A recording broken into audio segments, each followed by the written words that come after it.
Hello everyone, I am Subhanshu from Bharati Vidyapit New Law College, and today we are going to discuss about the brutality and the torture done by the police.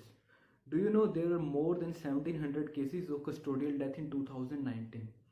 According to a report, in a movie if the lead actor does some violent act or fake encounter, viewers encourage it. According to an average viewer, the work of the police is not only to maintain the law and order in the society but to punish the criminals.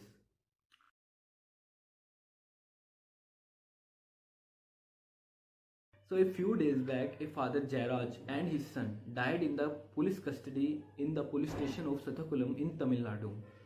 Jairaj was the owner of a mobile shop. Police took him into the custody because of not following the rules of the lockdown.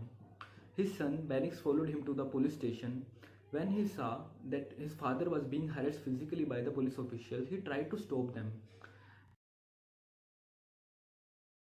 which invoked the police officials. So they thrashed both father and son for hours. They were badly injured. Next day, they were taken to the Sathakulam magistrate. According to the brother-in-law of Jairaj, the magistrate waves the hand from the building as the police stood outside. They were sent to the jail.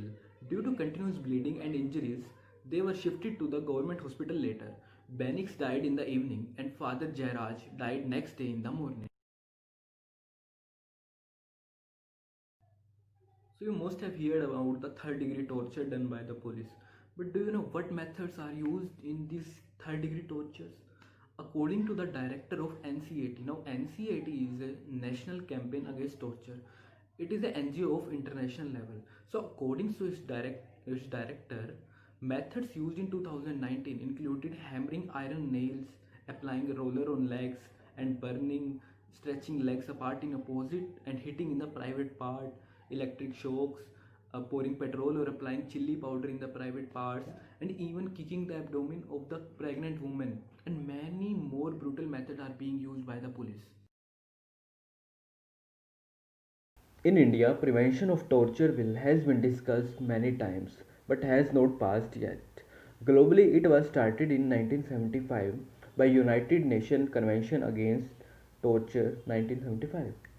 As India is a member of United Nations, so if the law has to be applied in India, we have to make the law by the parliament. So a bill was presented for the first time in Lok Sabha in 2010 named Prevention of Torture Bill 2010.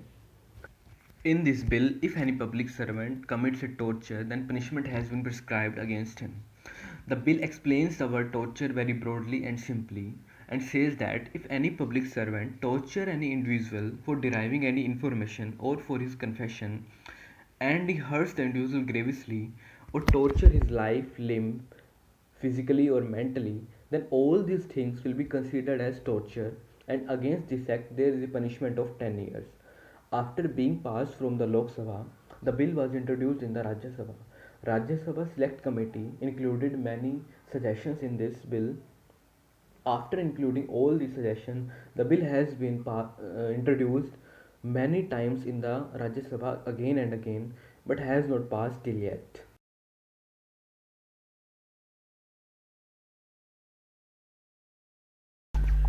So in the case of Joginder Singh versus State of Uttar Pradesh, it was held that police has undoubtedly the power to arrest and interrogate, but these power cannot be used arbitrarily.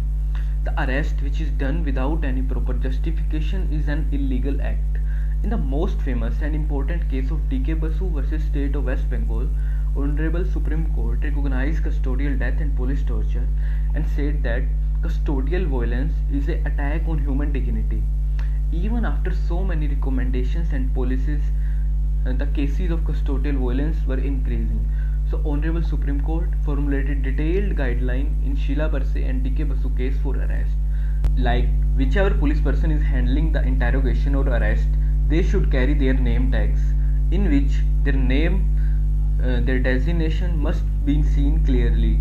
And if any police person is arresting someone, they must have to maintain a arrest memo in which the details of the arrest like the signature of the witness, time, date and place of the arrest must be there. An arrestee person has a right to inform some friend, relative or any other person that he has been arrested and where he has been detained. If arrested person has any major or minor injury, it should be recorded an inspection memo, and the inspection memo must be signed by the arrestee and police official who is arresting.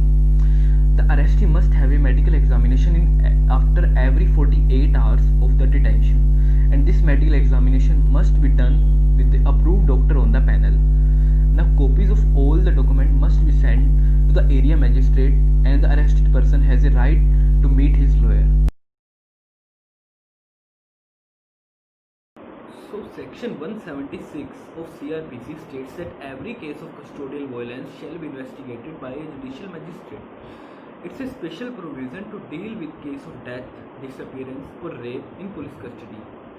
The provision says that in such type of case, the judicial magistrate or the metropolitan magistrate, within whose local jurisdiction offence has been committed, shall hold an inquiry in addition to the inquiry of police. But as per NCRB, only 28 cases of custodial death were investigated out of 78 cases in 2018. Now, out of these 28, only in 13 cases charge sheet was filed. Now, in the case of Jairaj and Benix, an inquiry by judicial magistrate has been initiated. But in a letter to the High Court, magistrate had stated that police are trying to intimidate them and destroy the evidence.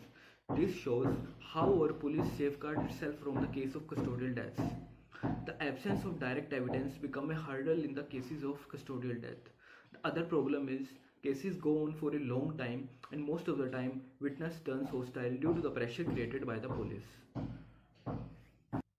Even after the guidelines on the basis of different cases by Supreme Court, then also the cases of custodial violence are rising day by day.